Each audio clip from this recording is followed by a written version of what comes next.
Hello, ladies and gentlemen. This episode of CTO Confessions is brought to you by the one and only IT Labs.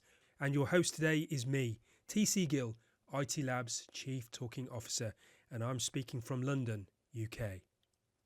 So, Armen, it's great to have you on CTO Confessions. Welcome on board. Thank you so much, CC. I'm really excited to spend some time here. I'm thrilled to have an opportunity to connect with your audience. Excellent. So, tell that audience a little bit about yourself. Who are you? What are you doing? Who do you work for? My name is Armen Berjikly. I am based just outside of San Francisco. I'm currently the Chief Technology Officer of a company called BetterUp, father of 3 kids, 11, 9, and 7. And probably the through line throughout my career has been a really strong passion for the intersection of emotion and technology. Kind of this idea that technology was invented by us to serve us as people.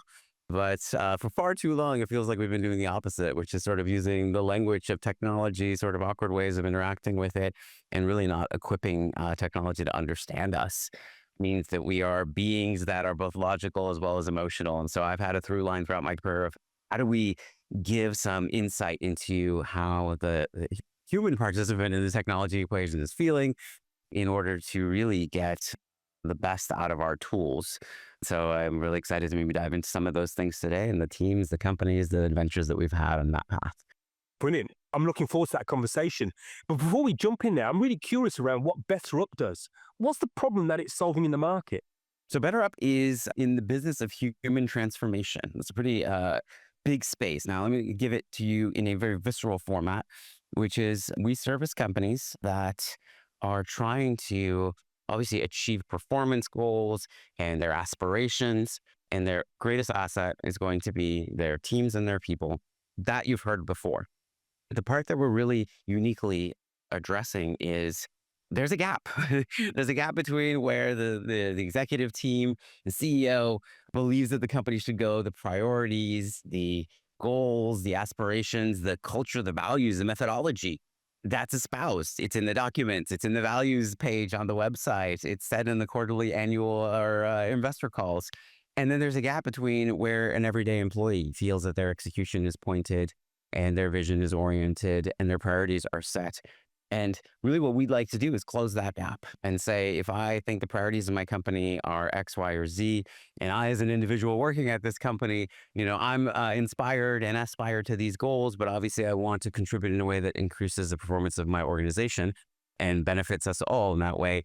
We help close that gap. We help transform people in a way that is delightful for the employee, meaning they enjoy their personal development. It's extraordinarily high NPS. And really help them feel that I'm heard and this is personalized, contextual to me. And from the organization that essentially deploys BetterUp, they get confidence that, wow, people are engaging in this. They're doing it out of their own sort of motivation, not compulsion. And that it's driving people in a direction where they're growing and in respect of where the company wants to grow. If I rewind, we're in the business of the benefits of coaching to larger and larger audiences. That's where we started. It's a digital coaching company. Probably should have said that initially before I went after where my vision is. We started by delivering executive coaching, leadership coaching to individuals through apps, digitally. And over time, what's happened is we've been very successful at that. Enormous transformations and extraordinarily high engagement, and moving beyond audiences of individuals, which are sort of your high potentials, your leaders, now to a product we just released that really it transforms an entire management population at a company. And then the adventures I'm on, particularly my role as CTO, is how do we bring the benefits of technology so that we can address increasingly larger audiences, ultimately to bring the benefits of coaching to everyone at an organization. And so those sort of epochs of, your high potentials and your leaders to then your managers and then to everyone, you can imagine there's different technology challenges and a really beautiful weaving of science, technology, and sort of the aspiration of bringing transformation that is involved in each one of those steps. Sounds wonderful. I mean, I love the idea of closing this gap because as soon as you describe that gap, I've seen this in my journey many a times. And what kind of industries is this kind of product targeted at? Is it any industry? Yeah, it's actually been one of the joys that I've experienced at being at BetterUp now nearly 4 years, is that we do address a wide swath of the true sort of Fortune 100 or Fortune 500, but also at our customer conference this last April, we had Google on stage, we had Hilton on stage, and we had the US Air Force on stage. And you kind of look at that breadth of technology, hospitality, and then government, which to me, actually got me the most excited. No offense to our other partners, but it feels like if you can address the bar of, our nation's most committed to servicing us and being on the front lines, literally life and death decisions, and you can help them transform, reach their goals, and again, the organizational goals like we just talked about, it says many, many powerful things about other industries and commerce that we can do. And so it really is a very horizontal slice. The challenge, you'd ask sort of what problem are you solving? This challenge of people realizing their potential and companies realizing their performance potential is universal and ultimately come down to, you can put all the technology in place to do it, all the systems of record, but ultimately it's human behavior, it's human mindsets that you need to address. And so what we do at BetterUp is we've been able to operationalize that through the benefits of coaching, through digital experiences, and bring that to bear. And therefore, it is no surprise, actually, that so many industries are drawn to this product offering. Beautiful, beautiful. So circling back to what you were describing a second ago around this intersection between emotion and technology, it sounds like you're in the right space, you're in the right industry, you're working on the right product. So tell us more about that, because I'm really interested, because technology has an impact in either way. It can be used to be very generative or very extractive. So what's this passion about then? Ultimately, the ethics rules for me, which is I want to help people. I think so many people listening to this are probably in that same mindset. That's why we were drawn to technology in the first place, right? Is like you have this incredible superpower that you feel like you have a little bit of privilege to wield towards assisting people who really could benefit from it. That's like the bottom line. And so where I've always been fascinated by is hearing the people that generally aren't heard. And so let me kind of double click on that. In a past life, I started a company called Kenjoya. And what Kenjoya was really focused on doing, it was employee voice surveys. A boring way of describing it, right? But think about what the challenge of employee voice survey is. You have a large population of people. They all kind of have a shared, general sense of we have a mission we want to achieve. We all work together. But if you look at every company, there's gaps. And the people that can identify them are the people working there. And our best tool was to survey them. And crudely, and everyone on this podcast could probably smile thinking about those 100-question surveys of multiple choice that you sort of mindlessly filled out probably once a year. And then you could frown when you think about what happened with all of that work, right? It would end up in some database somewhere, maybe a pie chart or a spider chart was produced to some executive. Nothing really connected the dots. And part of that is, well, it was hard to do. It's time consuming, especially at scale. Other part was we're kind of looking at the wrong data, right? So if you tell me 1 to 5, are you satisfied? And I give you a 4, it's not really particularly helpful because I want to get to a 5. Now, that might be the what's the how? And so what my company Kenjoya did is we looked at that how. We said from the 4 to the 5, it's there. It's actually in every survey. There's an open end somewhere where they ask you, what else would you like to tell us? Or why did you answer it this way? And we want to talk about neglected data. That is one of the worst examples of enormous amounts of neglected data. These open ends that are replete through, it's not just surveys, but you might imagine that an entire performance review, for example, is full of these really contentful, unstructured, messy pieces of language. But language is our best tool as people to take what's going on inside and put it out for someone else to pick up. Language is complex because it's what you see, but it's also what you don't see. It's between the words, it's between the lines. And within that is not only themes, but emotions. So what we built at that company was an ability for the machine to kind of infer, okay, when people phrase things this way, they might be saying this directly, but indirectly, here's the real message, or here's the emotion behind this. There's anxiety being expressed here, or excitement being expressed here. And it added a whole set of very human layering into the data that became very, very profound in saying, I have removed an excuse to look at this data that's long form, messy. People have different cultures, perspectives. They might have non-proficient Previously, you would just ignore it. You'd say, well, I'm glad I asked. People had an outlet. Maybe I'll read a couple. I'll spot check a couple. Or even worse, the managers will read their, reports by hand and apply all of their biases and interpret everything to be favorable to them as human nature would dictate. And instead we said, here's a reason where technology can say all these voices are trapped inside a machine. And let's bring the capability of technology to understand it, remove that excuse. Now, every voice matters because you can understand it. And all of the signals, of course, is asymptotically closer and closer to all the signals.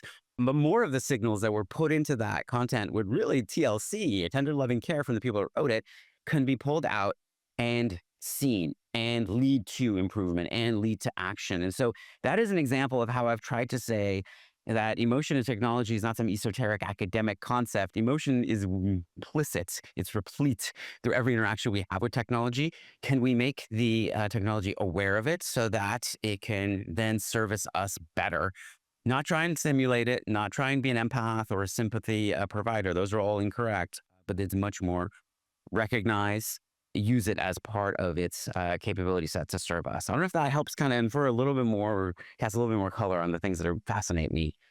I'm fascinated by it because I think, and I truly am fascinated because I think communication, the ability to communicate what's going on in the system, which organizations are, and teams, which are smaller systems within the system, is really important. And that not having that visibility, having that transparency or ability to read into it is, it always feels it's a missed trick. So it's interesting that you've been exploring this.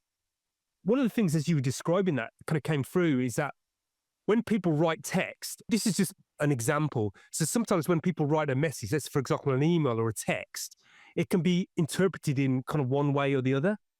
And this is one of the reasons why I'm a big fan of emojis and that kind of new layer of communicating the context of how I'm saying this. Is that something that you looked at there as well? Or is this something that you work on in your technology? Yeah. What a fascinating question, because you always think about when you're building new technology, what are you comparing it to? Like, what's the gold standard? What's the benchmark that you're trying to defeat? You're not just trying to create technology because it's interesting. So that's a whole different ballgame, right? Generally, we're in commercial purpose. And so if you look at something like emotion recognition or the ability to understand really even the simplest text, and I'm laughing because I'm thinking about, we used to often use Twitter or now X as an example where you had 140 characters and 10 people could interpret the same tweet 8 different ways. Or you just think about, interacting with your significant other or family members in text message where someone just bashes off a few words and you could start off a whole adventure just having misunderstood 3 or 4 words because the intention behind them was lost. So your point around the emoji is another example of a human trying to say, how do I add my meaning behind the words? Because the words can be interpreted in so many different ways. And so all that to say that sort of the human gold standard of understanding emotion is not particularly amazing. It's somewhere between 60 to 80%, depending on the domain and the listener. So that leaves a lot of gap for, improvement. And, for us, again, the idea has always been, for me in particular, has been the signals are there. Can we get good at identifying that they matter? Can we get better and better over time, like all technology, at our accuracy and our ability to surface them in a way that gives you confidence? And in the end, it's, what action do you want to drive out of this? Earlier on in my career, when you talk about some of these examples, where does the emotion drive like a benefit for the person? Well, you're on a customer service call and companies will triage anger. They'll have detectors for, expletives or tone, and they will get you to an agent. But in reality, it may just be people that are scared or anxious, right? They get a bill that's gigantic. They don't know how they can pay it. That actually would lead, as we found in our data, much more to churn for the business and a worse sort of state for the customer than, let's say, the obvious human interpretation of like, oh my gosh, get rid of the, angry people, deal with them. And that nuance between angry and worried in a previous world of technology, those would both just be negative emotions. That's sentiment analysis 101. Those are just, 0 or 1. Are you positive or you're negative? You'd say they're both negative. You wouldn't know what to do differently. In a world where you respect emotion, well, you could actually go down to that level of granularity, look at the data and say, okay, this is actually the more important thing to address. So, it's a pedantic example, but more signal that's more accurate to where we are coming from with our words and language, I think is really profound. And obviously we're seeing this now exponentially so in the generative AI models. Yeah, yeah. And the technology that you use to do this, extracting these signals from the surveys, Was that AI or was that kind of more kind of logical? You've teed me up. You make this very lame joke where it's like I was in LLMs before they were cool. We were building our own at that point. I don't think they were, you consider them large language models. You probably consider them small or medium, as we were kind of going through our paces here in the 2010s and early 20s. And so it was AI. It was very, very deep and vast analysis of how language was put together in different contexts by different sort of speakers to understand what emotion were they inflecting upon. And that goes all the way back to where I started my career, which is oddly enough in social media. And so the through line for me started when a very good friend of mine was diagnosed with multiple sclerosis. It's a disease that hopefully you're not familiar with if you're out there, but it tends to disproportionately affect young women in their 20s. It's a very unpredictable disease course. It could lead to loss of function or mental impairment, logical impairment, etc., or not. It's very sort of relapsing, remitting. And as my friend went through that diagnosis and reconciliation, I had a technology background. I'm like, how can I help? So I ultimately ended up creating a community that was around multiple sclerosis patients and their loved ones, and people just sharing a lot about the research that was going on. That was a unique angle on that. And why research? Because I wanted hope. I wanted people not to be so much in the doldrums of here's this illness and here are the symptoms that I'm experiencing. That's valid, but it tends to actually kind of build upon itself in a negative spiral, as opposed to, hey, here's all of these research studies that are going on. Let's translate them from their, medical ease and university publication ease to something that an everyday patient would understand and draw some hope from. And the interesting thing that happened as this community was built with that focus is it brought in positive people who wanted to be constructive. They said, hey, I have this illness, but I also have all these other things going on in my life. I'm a young mom. I just finished my college. I just got a puppy. I had some challenge in my relationship. And what happened is as they would share this in this forum environment of sort of the internet of a past era, they're using words, they're using language, they're using phrases that are unique and inflected. And we started to really understand and get a light bulb moment of, wouldn't it be so powerful to start to apply sort of a sense of emotion analysis to language? Because it's really, really interesting to kind of emerge out of that and be able to connect people or serve people better by saying they're already putting that out there. Let's shine a light on it. And so that whole adventure led to a property called the Experience Project, where people came, shared their experiences. It became, a very large property. I believe we had 40 million active monthly users at the time. That was significant, but all sharing on experiences, all swapping stories, all really harnessing the power of language to connect. It wasn't about pictures or how cool you were as traditional social networks were. And that kind of gave me a running start into thinking about, oh my goodness, look at the power and the beauty of language and a tool to connect people, a tool to bring people better understanding. And we ran from there. Excellent. I love that. And I think that's really important. Ever since the kind of COVID era, where we've started to work away, away from the kind of traditional offices, I feel that we're not as connected as we used to be. What's that saying? 80% of communication is actually non-verbal. And obviously when you're writing stuff down, that's not even verbal. It's just kind of black and white. So it's interesting how you're thinking about how technology can be used to maybe bring some of that, what's missing, back in some way. I don't know. Yeah, I think that's a great point. In my particular area of both academic and career work, focus a lot on the written word and not so much on the visual cues, et cetera. There's a lot of reasons for that. I think there's miles and miles to go just in language analytics. And it is, as we've seen with ChatGPT, fastest growing app in history. Even though it's 2024, soon to be 25, chat, text, writing is still the most universal mechanism of capture. And of course, audio can be brought into transcription. So it's still an 80-20 rule of, if you're trying to get an insight into where people are, look at the language. And it's also less intrusive in a lot of ways than having a camera watching you and analyzing, did you smile at that moment? What was behind that particular eyebrow raise? I don't want to even get into that whole, whether that's valid or not, but it creates a sense of an animosity relationship with technology, as opposed to it's there to service me. It's there to take something I've created and add value to it, rather than in the moment, as the observer effect, change what I'm doing. So that's a cool area to go into. But yeah, I focused on written language in my technology adventures. So Armen, That's a fascinating topic. And I have a big urge to really kind of dig deeper into that. But I know we've got limited time. So, in service to our tech leader audience out there, I want to jump into your leadership and find out more about your style of leadership, how you roll as a leader, and what you've learned as a tech leader in your space. So, the question is, how do you roll as a tech leader? What's your style? This is how I roll. I feel so cool saying that. So I have historically been a company builder, and that implicitly implies a team builder. So I've had 3 startups, 2 of them acquired, and then the companies that have acquired me, which are UKG or Ultimate Software, and now BetterUp. I've led large teams. So it's been a privilege to get to see the dynamics and not just believe that you can do these things, but have the sort of litmus test of can you do it. My core leadership style is boundless optimism because I truly joyously believe we have a privilege at this point in time in the world with technology where it is, with our capability to tap into knowledge in unprecedented ways. It's a gift. If we're in this space, if we're in this industry, we have something that so many other people dream of, which is the ability to take a vision, a hope, a prayer, an idea, and make it come to life. And I say that with like no glibness. It's just such a gift to be able to do that and a responsibility.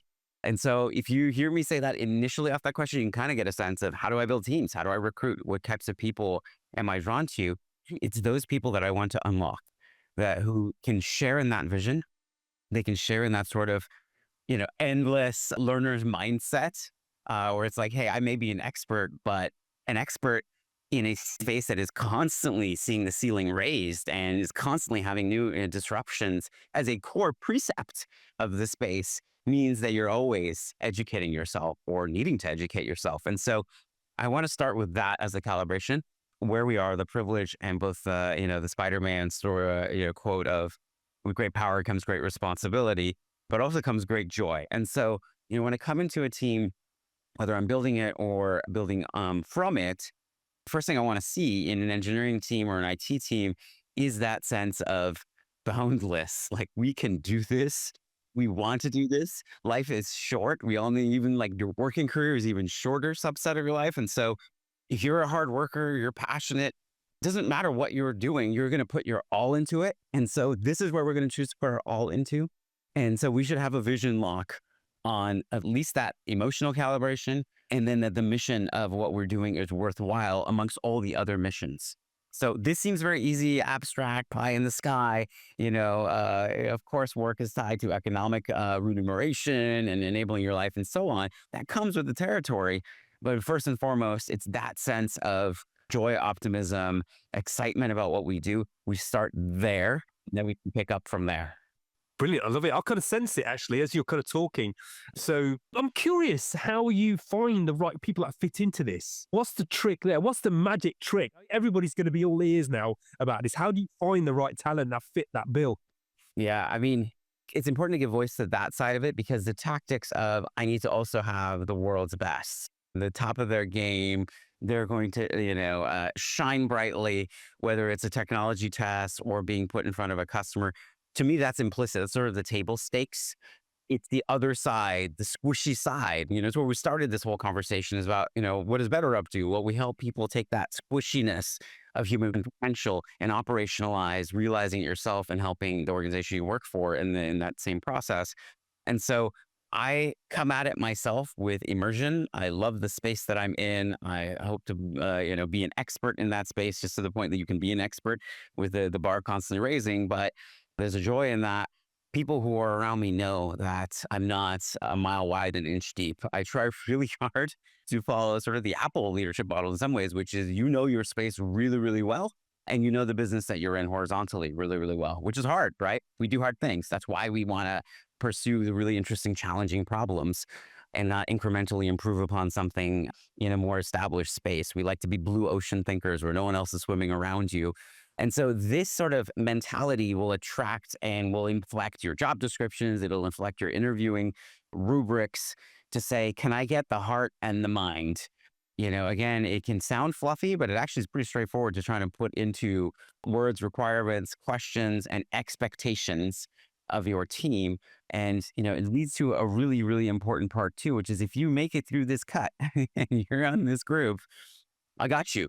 I am a leader that's going to say, we're only going to succeed if we take pretty big, bold bets. I am not, again, an incrementalist. Spaces, I'm not drawn to that. And the people I work with are not going to be drawn to that.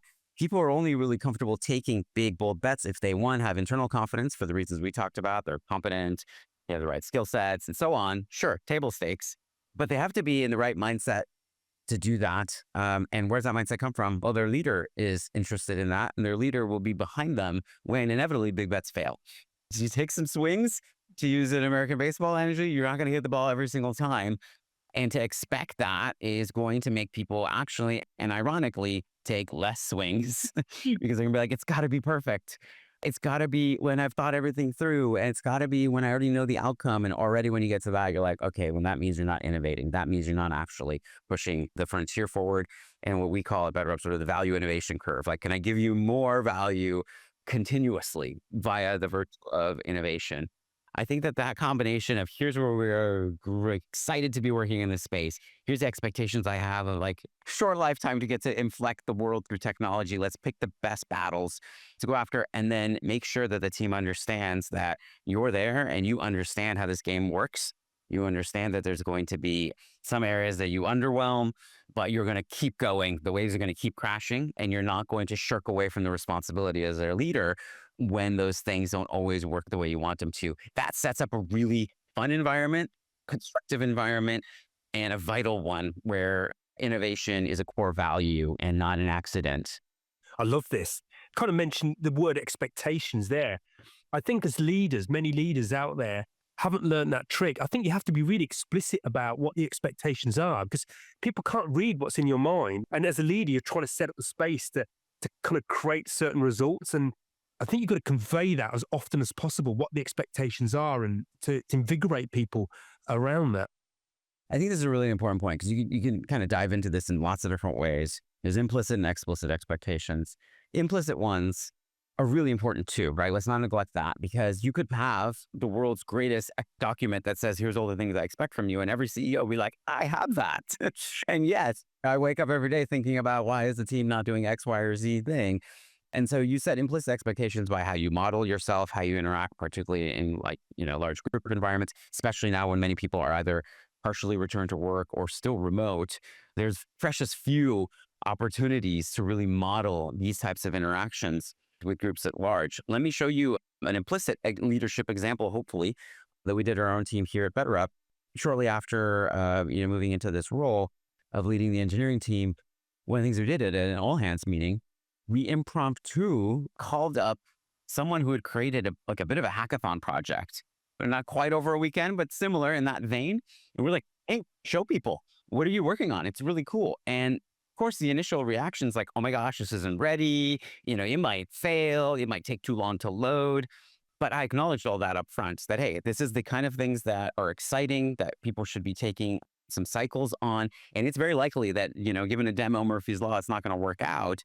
But that's going to be okay. We're still going to get the sense of what's being accomplished here. You're going to sense that I trust people that are taking risks, and this is my meeting, quote unquote, and I'm allowing some of the time to be used for something that I can't control the outcome of.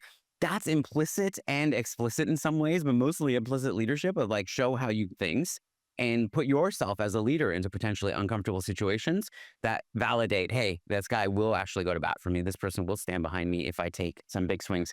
On the explicit side, this sense of they should just know, that's the culture, that's the values. It always leads to disaster, because as we've talked about throughout this conversation, explicit values and fancy websites and all those things, there's still a gap because there's human squishiness in the middle of what I say and what people do, that it gets lost in translation, it gets lost in the cascade. And so obviously repetition is important. Modeling is super important. But then I would also say, back to your core question around leadership styles, you'd love to believe you can do everything. You'd love to let your ego take over and say, I'm the best at the world in doing X. No one else can do it like I can do it. But at some point, hopefully you reach a point in your maturity of leadership where you go, I do have to rely on other people. And that is not a burden, but an opportunity. And so this idea of cascade, the strength of your cascade, the folks that work directly for you, the folks that work directly for them, they need to model this same relationship I'm talking about in the microcosm of their world, or none of this is going to matter. It's just going to constantly actually run into the frustrations of, again, I'm laying everything out, I'm saying all the right things, I'm making the right investments, but I'm not getting the output I want. Well, it's because you don't have fidelity through the folks you hire. And it may be the best, they may pass all the bars, but they also need to know that this is an explicit expectation that they build this environment with their group, and so on, so on, and so on. And it's a gift and an opportunity to help keep building sort of mini companies or mini organizations. They implement their skills, they improve, they graduate, and circle of life continues. This is part of the opportunity. It is not a burden or a tax. Yes, yeah. And I love this term that you mentioned here, strength of the cascade, because you want to duplicate yourself or the essence of yourself, in there, and not people to be kind of carbon copies of you, but the spirit of what you're about is going out there. And you mentioned a few things here, which are a topic I know that come up with a lot of tech leaders I've spoken to, and in the spaces that I work, trust. And in that is the ability to fail. You spoke about taking big swings and being able to fail. That's quite a big thing, to be able to trust people like down the few layers down, to be able to do that. And I guess sometimes it can become quite messy. Yes.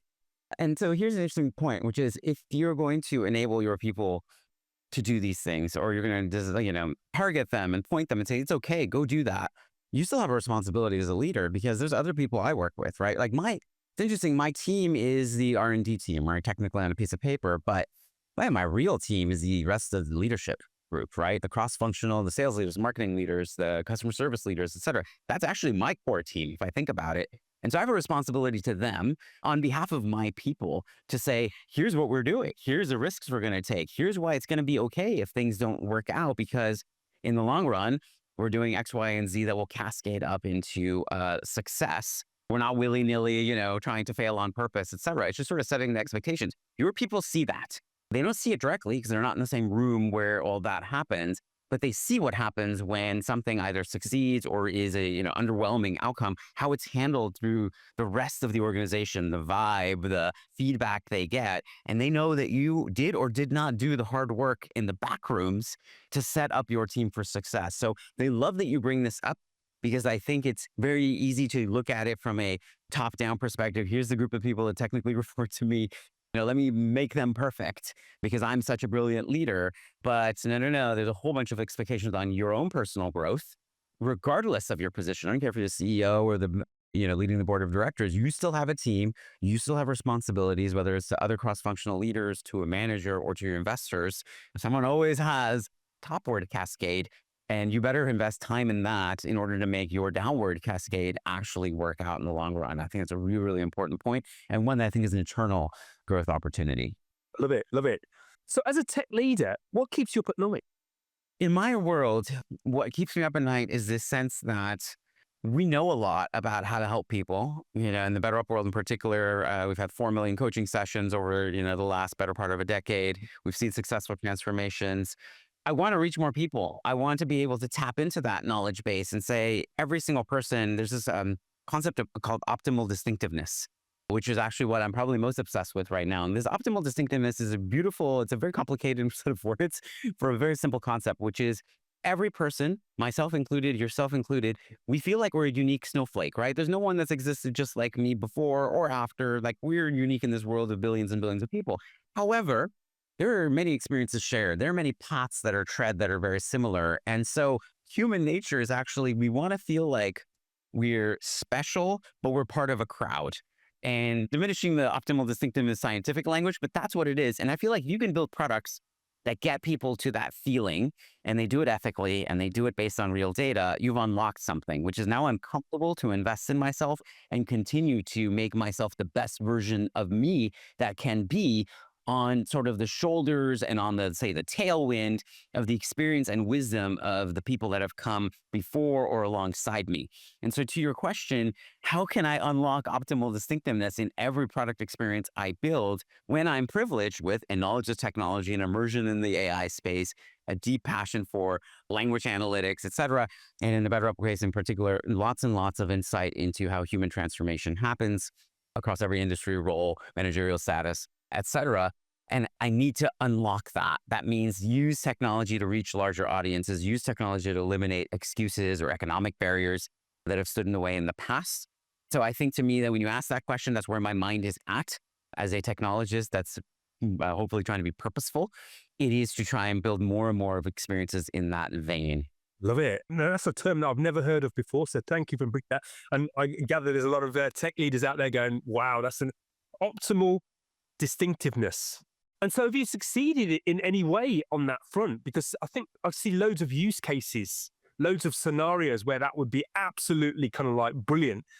Absolutely. I mean, that's kind of our immersion on our day-to-day basis is how do we do this in the best way? If you're a manager starting out, you've just become a leader for the first time, all of those emotions, if you think back into your own career, it's really the only world where corporate life, or let's just say employee life, is the only world where you're expected to just perform.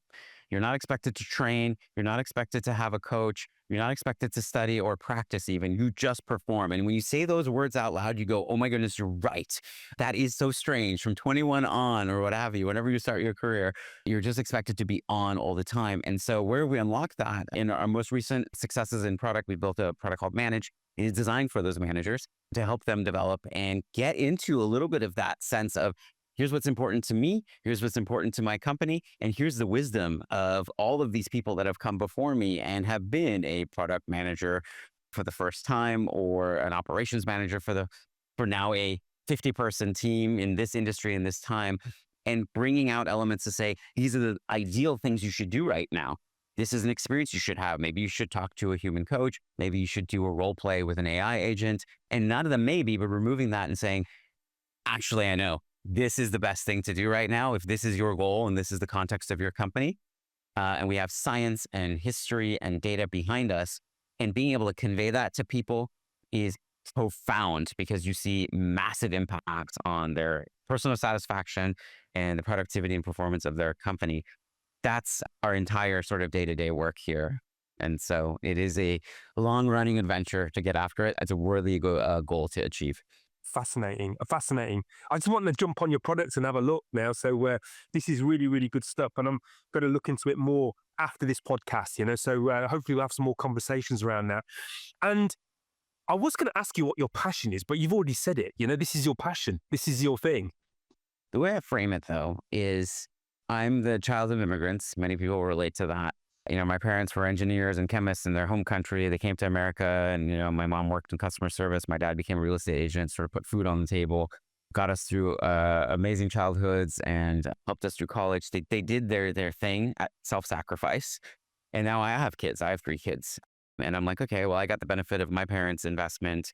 Where is it that technology can make my kids' life so that they don't have to make the sacrifices that my parents did, or feel, let's say, the sense of awe in some cases, but also obligation and sadness that my parents couldn't do the things that they were dreaming of.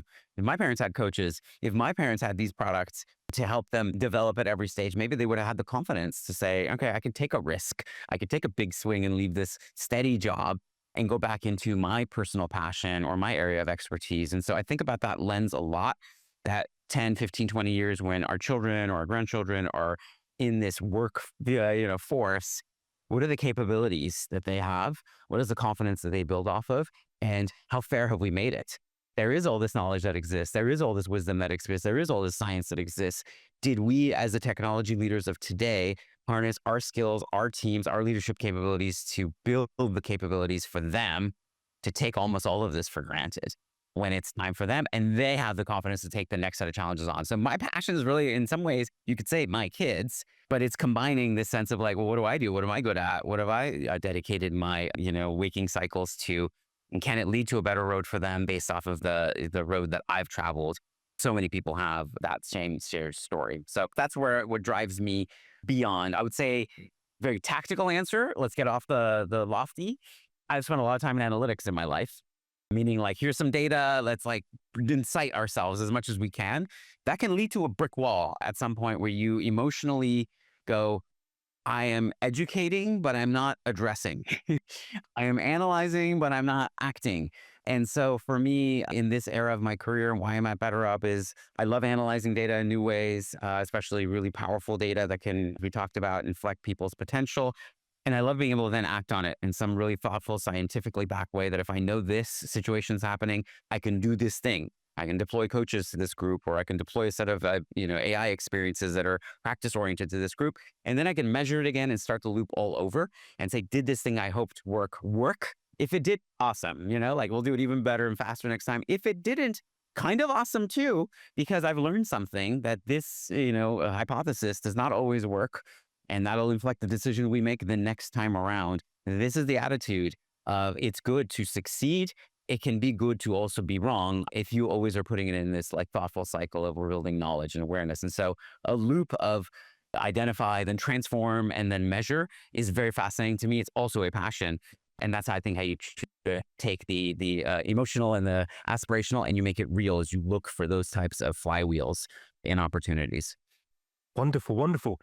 You've triggered me then a little bit in a good way, don't worry.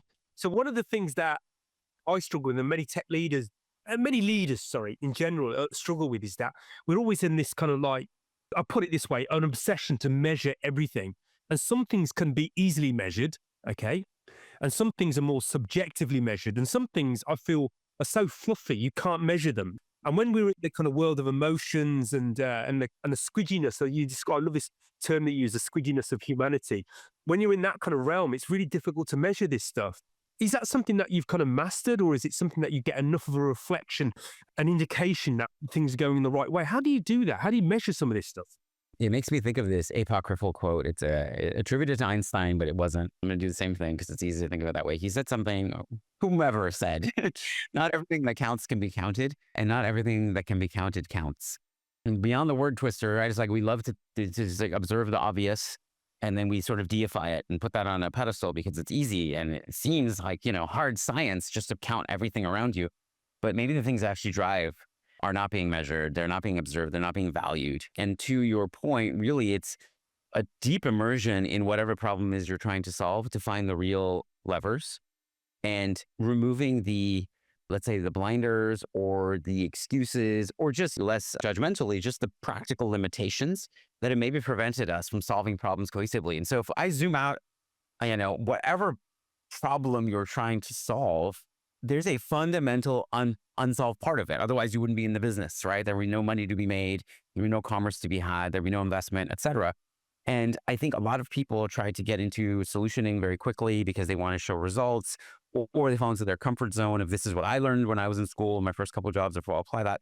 But right now, I would say use the AI wave to say, go back to the first principles. The problem that wants to be solved is almost always going to be a human one, which means it gets messy, which means there's ideas of emotion and hidden signals or mixed signals. And really look at the glory of the last 30, 40 years where we've quantified everything that can be quantified, these massive investments in systems of record, human capital management systems, CRMs, et cetera, and draw faith that both they've captured a lot of data, but they've clearly not fully solved the problem space because there's still so much that we wake up wanting to do. And you look at things that way, you start to go, there are some really fundamental things in the way of solving this core challenge. And maybe technology is giving me some new ways to attack it in a way that is ultimately going to be beneficial. And so that's just, for me, the rubric always is go back. Sometimes like there's lots of algorithms of ask why 5 times or what have you. I can almost answer the question. It's going to be a human challenge. It's going to be down to, I don't know why they act this way, even though I did everything right. Well, figure it out.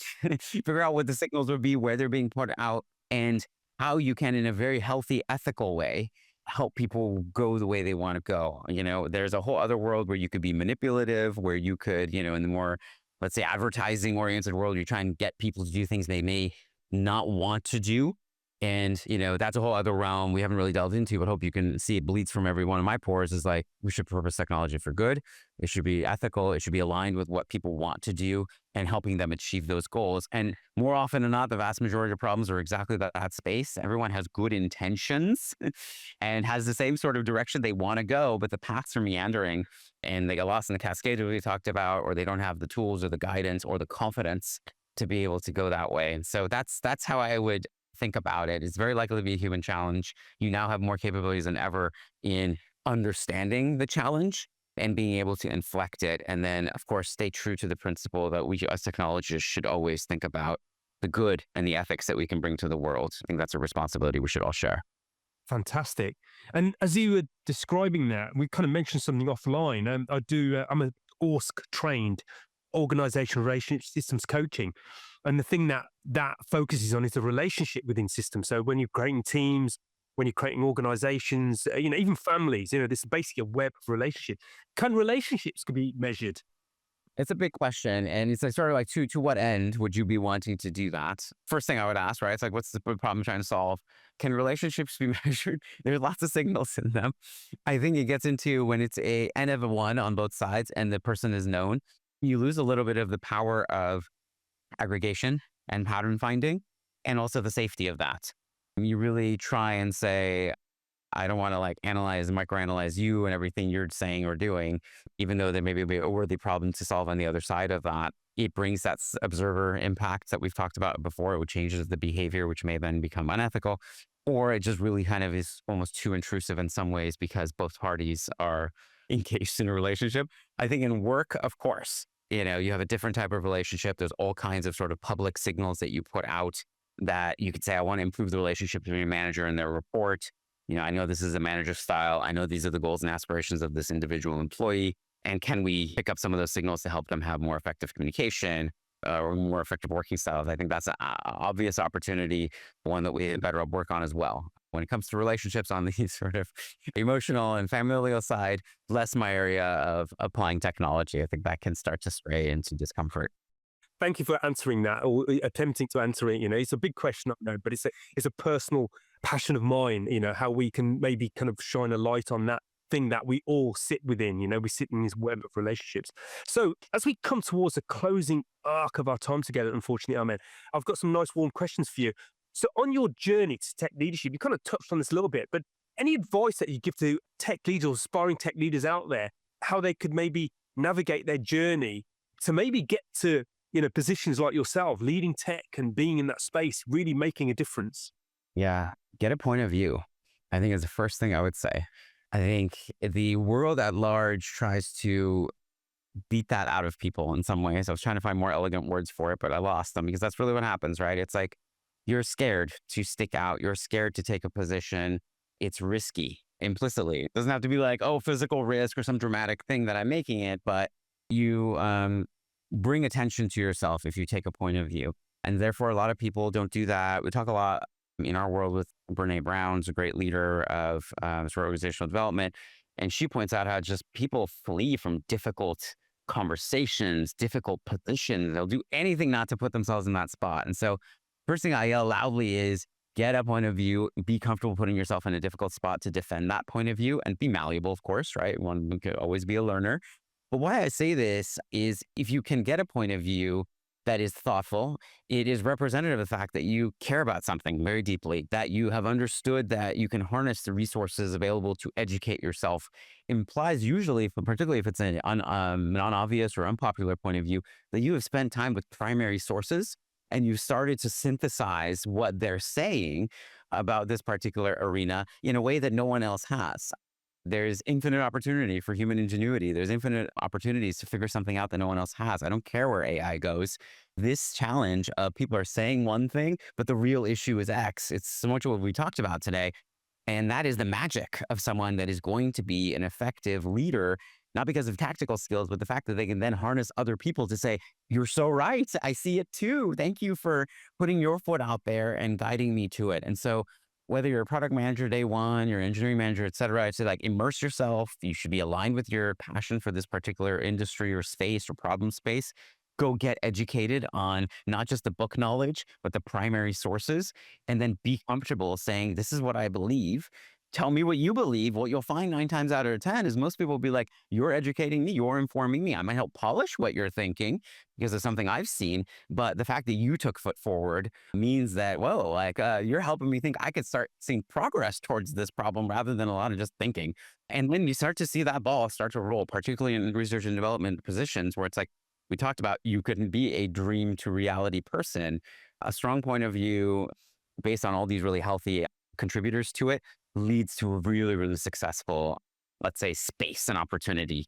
I think that that's kind of an interesting way to think about things. I love that, but have a point of view. The term I use is speak into the system, just speak into it, and the system either enhance itself or adapt or learn from it. So absolutely kudos to that. I think I'm going to champion that as well. So, and any books or any other assets, I don't know, films or plays that have been instrumental in your journey in your tech leadership journey at all? Generally a big fan of like Marty Kagan's work around products and empowered teams, right? And so he has a number of books. His most recent might be Transformed, but there's Empowered and there's Inspired. What I like about the book is it calls to task this idea of, you spoke a lot about leadership styles. You bring really smart people, you trust that they're going to be their experts, you trust they're going to have a very high bar for other smart people they bring in, and then you got to empower them to actually do the things that you hope for them to do in the first place. You're not going to micromanage them to success, and they're not going to be able to achieve those goals unless they have some sense of, this is the goal I want you to go for. This is the comfort zone I have for you to kind of play around. We talked about taking big swings a little bit earlier. And so Marty Kagan has kind of tried to operationalize that in his books around what do those types of product teams look like. If you work at a large technology company, you'll probably be screaming as you read through them because so many teams are set up to be quote unquote empowered, but really are just, they move something from point A to point B and then pass it off. And it just feels like a waste of human potential to not build teams that feel a sense of ownership. And the other part that I really like about Marty's perspective is that he properly expects things from engineers that a lot of people don't, which means I expect my engineers to understand the customer. I expect my engineers to be in customer calls and that we don't hide them away, in some dark corner where they take tickets. And in his approach, there's a really strong partnership between product, design, engineering together to sort of own the problem space. And that's really when you get the maximum impact. That's where you see these little tiny startup teams run circles around larger companies because you have that combination. And so implicit in that is a sense of how to build trust but verify type teams. And then also this sense of equal partnership of the engineering function with their peer functions in building really, really great products. Great advice. Great advice. And now I'm going to offer you a wish. You don't get this very often, okay? I'm going to pretend to be the tech genie, and the tech genie is offering you a wish. What would you wish for your industry, for your technology, for your leadership, for your teams? In our industry of coaching, what I feel is the general draw is a new technology has emerged in AI. It can look, smell, and feel, like a human in some ways. Maybe not smell, but the power, which is really powerful, right? And can confuse people, and Turing tests can be passed, and all these things. But what our research tells us, and we're very methodical about this, is that AI is really good for certain things, and humans are really, really good for other things. And that these aren't in competition.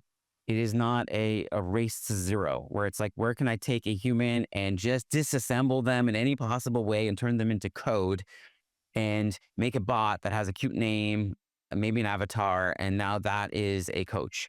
And there is a place where a human coach and an AI coach can absolutely interplay with each other and they build upon each other. And that place is called BetterUp at this point. And we've built our system and we call it the Brave, right? It's like any interaction you have with the digital experience where it's a role play and you practice, that really tough conversation. If and when you do have a human coach conversation, they build off of that. They are able to get the summary and understand that and lift off and vice versa. This is honoring sort of the best possible outcome, which is understand what things are good for, use them for that, and don't try to sort of force square pegs around holes. And so I think across the industries that we all are part of, AI is being used in a way to say, let's just make a copy of a person. And that is a travesty. And it's going to be a tragedy because it will not be a person. It should not be a person. There's no machine that's ever going to have empathy. And empathy is a huge part of the human experience. We shouldn't aspire to that. And I feel like that might be it, is that AI will not be the final technology that comes and disrupts us, right? It's just one of a series. And the initial trap is, how do I sort of worship this technology because it's going to do all these cool things, as opposed to asking the harder question, which is, what's it good at? What's it not good at? What should we expect from it? And therefore, how can we get the most value out of it in relationship to the other tools that we have? I started talking by the power of the human in developing people and working really closely with digital capabilities. But I think there's parallels through every single industry. And so that's what I would sort of wish for, is that we solve core problems and that the technology is viewed as one in a series and it can be applied in the best possible ways and developed in the best possible ways. but not in this sort of simplistic view that it's just here to be equivalent to a person. That's unhealthy, unrealistic, and unsupported in science. Good. I want to make that wish come true, but I get the feeling you're kind of making it come true with the work that you're doing. Correct. That's what I'm very dedicated to, is finding the best of technology, purposing it to helping people, but also saying there's really amazing areas where the best solution to help people can be people.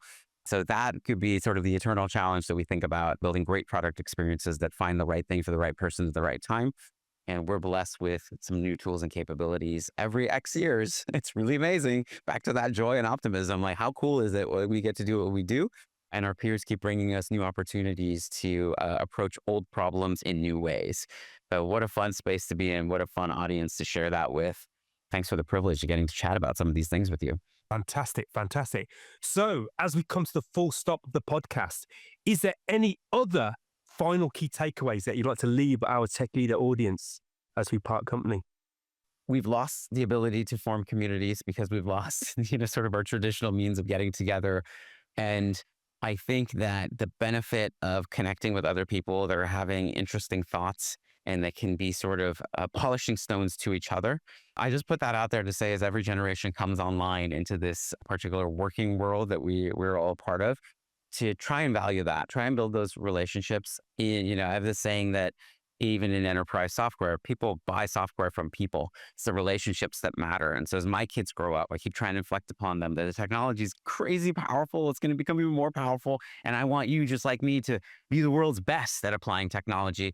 But I want you to honor the fact that ultimately the community, the connection, the networking, those relationships are what are going to drive meaning for you. They're going to drive meaning not just for you personally as, oh, I understand person's at this company and I can maybe get a new role. It's not that simplistic. It's actually that the problems we can solve will become more sophisticated. They'll become deeper in the problem stack. The more technology capability we have, you're only going to solve them if you have the ability to connect with other folks. And so perhaps it's pedantic to say that, but I think that let's never lose the honor that we have, that you and I are sharing here, of interacting with other folks, building meaningful relationships, because the technology will make it easier and easier to actually isolate ourselves and meet basic needs and all those other things. But it won't allow us as product leaders, as R&D leaders, to really understand the next generation of challenges that we can then all focus on and solve very practically, and then emotionally just build meaning in our industry, and it leads to joy in the work. Beautiful. What a life-affirming note to finish on. Thank you for that. Thank you for your time, Armen. It's been wonderful having you on CTO Confessions. And finally, remember to subscribe to CTO Confessions podcast and IT Labs newsletter, where you get regular tech articles and invites to the IT Labs webinar series. URLs for this can be found at the bottom of this page. We are consistently creating material to create, nurture, and support a community of tech leaders.